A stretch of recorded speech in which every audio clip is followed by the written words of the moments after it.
మధుపాకంతో సమానమైనటువంటి కవిత్వం చెప్పే మహాకవి అయిపోతాడట కాళిదాసులాగా. అమ్మవారి యొక్క అనుగ్రహం అటువంటిది. కాళిదాసుకు అలాగే జరిగింది సరిగ్గా.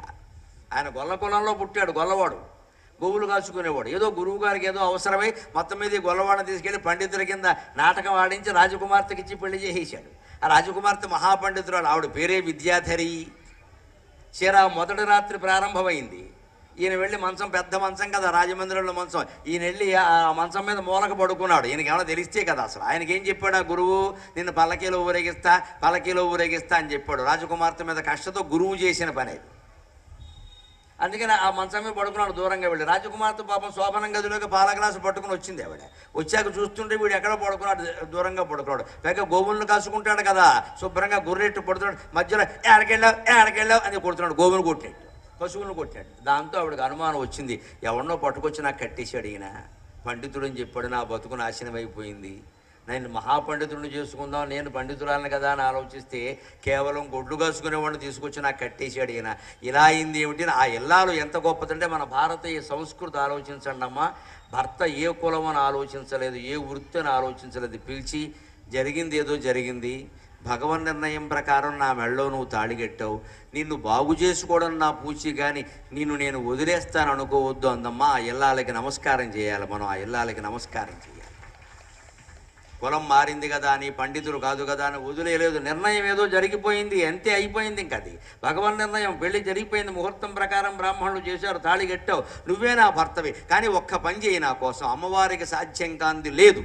అందుకని నా మాట విను. పడగదిలోనే రాజమందిరాల్లో సొరంగాలు ఉండేవి. ఎందుకంటే శత్రురాజులు దాడి చేస్తే పారిపోవడానికి సొరంగాలు ఉండేవి రాజమందిరాల్లో, రాణిగారి మందిరంలో. ఈ సొరంగం గుండా వెళ్ళు, అరణ్యానికి వెళ్ళు, అక్కడ అమ్మవారి ఆలయం ఉంటుంది, శ్యామలాదేవి ఆలయం ఉంటుంది. అక్కడ అరణ్యంలో గిరిజనులందరూ పూజిస్తారు. అక్కడికి వెళ్ళు, అమ్మవారు నీకు సంపూర్ణ జ్ఞానం ప్రసాదించే వరకు కదలకు అని చెప్పింది. ఆ గొల్లవాడు ఎంత గొప్పవాడంటే, వాళ్ళకు ఒక పట్టుదల వచ్చిందంటే చాలండి. ఇంకా మనం ఏదో కులాల పేర్లు చెప్పి ఏదో చెబుతూ ఉంటాం, వారికి వస్తుంది వీరికి వస్తుంది అంటారు. కానీ నిమ్మన వర్గాల్లో కూడా ఎంత గొప్పవాళ్ళు ఉంటారు అంటే, వాళ్ళకి భగవంతుడి మీద నమ్మకం కలిగిందంటే ప్రాణం పోయినా సరే అమ్మవారికి కనపడాల్సిందే అంటాడు. మా పోడు చదువుకున్న వాళ్ళకు ఒక దౌర్భాగ్యం ఏమిటంటే, మా తెలివితేటలు వెంటనే బయటకు వచ్చి గుళ్ళో దేవుడు బొమ్మ కనపడతాడు ఏమిటి అని వెళ్ళిపోతాం మేము. అదే అమాయకుడు చదువు రాని వాడు వచ్చాడు అనుకోండి, బొమ్మేటి దేవుడే ఎందుకు కనపడ్డావు అని కూర్చొని తల బద్దలు కొట్టేసుకుంటే లేతే అంటాడంతే. అప్పుడే దేవుడు కనపడతాడు. సాహసం నిజంగా బద్దలు కొట్టేసుకోమని కదా, అంత పట్టుదల ఉండాలా వద్దా? చదువుకున్న వాళ్ళకి పట్టుదల ఉండవు, మాకు తెలివితేటలు ఎక్కువ కదా, అతి తెలివి. గుళ్ళో ఎందుకుంటాడో, గుళ్ళో బొమ్మ ఊరికే బ్రాహ్మలు ఏదో పెట్టుకున్నారు అక్కడ అని ప్రసాదం పుచ్చుకెళ్ళిపోతాడు. వీడికి జన్మలో దేవుడు కనపడ్డాడు. ఊళ్ళో ఉన్నవాడు దేవుడు అని అందరూ చెబుతుంటే, దేవుడు మనకెందుకు ప్రత్యక్షంగాడు మనలాగే మానవుళ్లాగా అని పట్టుదల పడితే కాడా అండి? ఆ పట్టుదల పట్టాడు ఆయన. అందుకే కాళిదాసయ్య ఆ అరణ్య మార్గంలో వెళ్ళాడు, శ్యామలాదేవి ఆలయానికి వెళ్ళాడు. అక్కడ తలుపులు వేసేసి ఉన్నాయి. ఈయన వెళ్ళేసరికి కూర్చున్నాడు, నాకు అనవసరం అని కూర్చున్నాడు అంతే. అమ్మా చదివి తల్లే నా భార్య నన్ను గెంటేసిందమ్మా, నాకు చదివి తల్లే. విద్య అండం చేత కావట్లేదండి, విద్య అని జాకంత జావత్ తెట్టి మాట్లాడుతున్నాడు. నాకు విజ్జీ తల్లే అని రాత్రింబవళ్ళు 3 రోజులు నిరాహారంగా ఉండి ఏడిచాడమ్మా. అప్పుడు ఆశ్చర్యకరంగా అమ్మవారు తలుపులు వేసుండగానే లోపల నుంచి ఒక శబ్దం వినపడింది, నాయనా నీ నాలుక తలుపు సందు 2 తలుపుల మధ్యలోంచి లోపలికి చొప్పించరా అంది. ఈయన లోపలికి చూపించాడు. ఆ మహాసాధ్వి జగన్మాత ఆ నాలిక మీద ఏ బీజాక్షరాలు రాసిందో తెలియదు. నాలిక ఇలా బయటికి తీగానే, జయ జననీ సుధా సముద్రాంత హృద్యన్ మణిద్వీప సంరూఢ బిల్వాటవీ మధ్య కల్పద్రుమా కల్పకాదంబ కాంతారవాస ప్రియే వాసప్రియే సాదరారబ్ధ సంగీత సంభావనా సంభ్రమాలోల నీపస్రగాబద్ధ చూళీ సనాధత్రికే సానుమత్పుత్రికే శేఖరీభూత శీతాంశురేఖ మయూఖావళీనద్ధ సుస్నిగ్ధ నీలాలక శ్రేణి శృంగారితే లోక సంభావితే కామలీలాధనుశ్చన్నిభ్రూలతా పుష్ప సందేహ కృచ్చారు గోరోచనాపంక కేళీలలామాభిరామే సురామే రమే ప్రోల్ల సద్వాళికా మౌక్తిక శ్రేణికా చంద్రికా మండలోద్భాసిలావణ్య గండస్థల కస్తూరికా పత్రరేఖా సముద్భూత సౌరభ్య సంభ్రాంత భృంగాంగనా గీత సాంద్రీ భవన్ మంత్ర తంత్రీశ్వరే భాస్వరే సుస్వరే దివ్యకాలా మధుద్వేల హేళాల సచక్షురాందోళ శ్రీ సమాక్షిప్త కర్ణైక నీలోత్పలే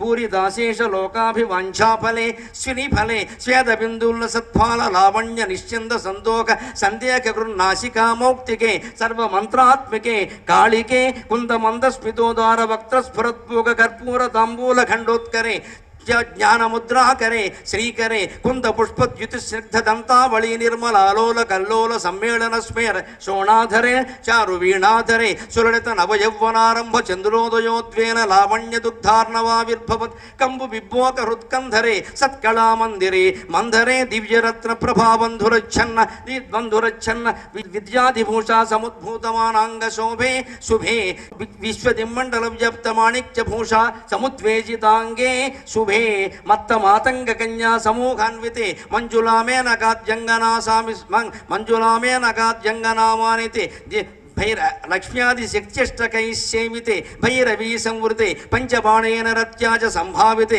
ప్రీతిశక్త్యా వసంతేన చానందితే భక్తిభాజాం పరం శ్రేయసే కల్పసే ఛందసామోజసే భ్రాజసే యోగినాం మానసే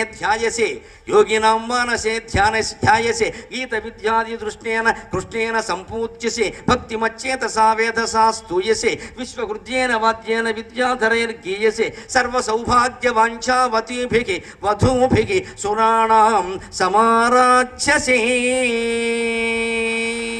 ఇంత అద్భుతమైన పాండిత్యంతో చెప్పాడమ్మా. ఆ కాళికాదేవికి దాసుడు కాబట్టి కాళిదాసు అని పేరు వచ్చింది.